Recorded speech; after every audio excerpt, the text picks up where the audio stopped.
চলুন আমরা এখন আছি ময়দানে, ঝমঝম করে শুট হচ্ছে।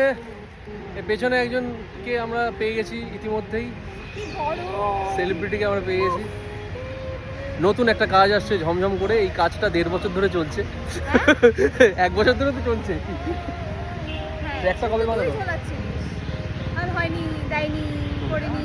সো ফাইনালি আসছে এবং অডিওটা শুনে মনে হচ্ছে যে, তোমরা বলো, আমি এখন থেকে বলবো না, ভিডিওটা ঠিকঠাক আছে, ভালো ভালো হলে।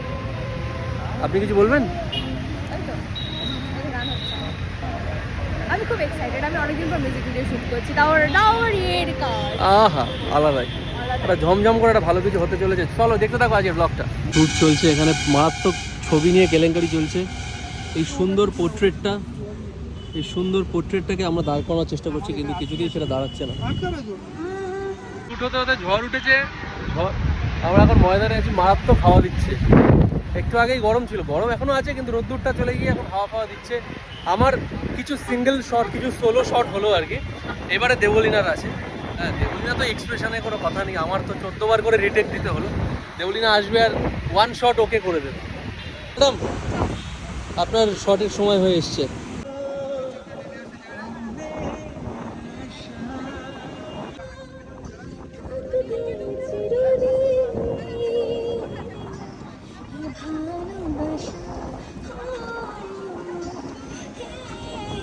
অ্যাক্টিং নিয়ে কোনো কথা হবে না।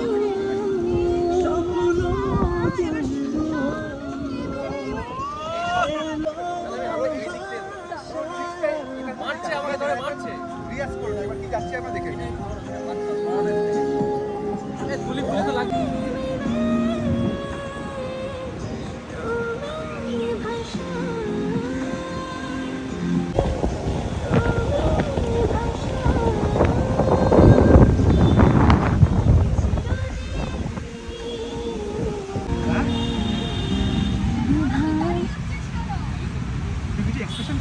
আগেরটা বেটার হয়েছিল।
ডান দিকে একটু ফেসটা নাও,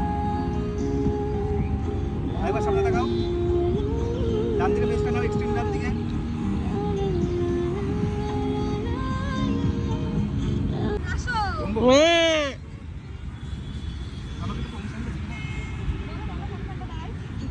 ভালো কথা।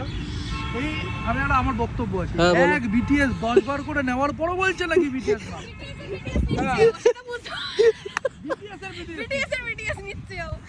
আমি আমার ফোন দিয়ে কিছু শুট করতে পারছি না কেন? আমার ফোনটা কি খুবই কি মানে কি ধরা যায় না নাকি? একটা কাজ করো, স্পিকারগুলো ওরা ধরুক, বিটিএসটা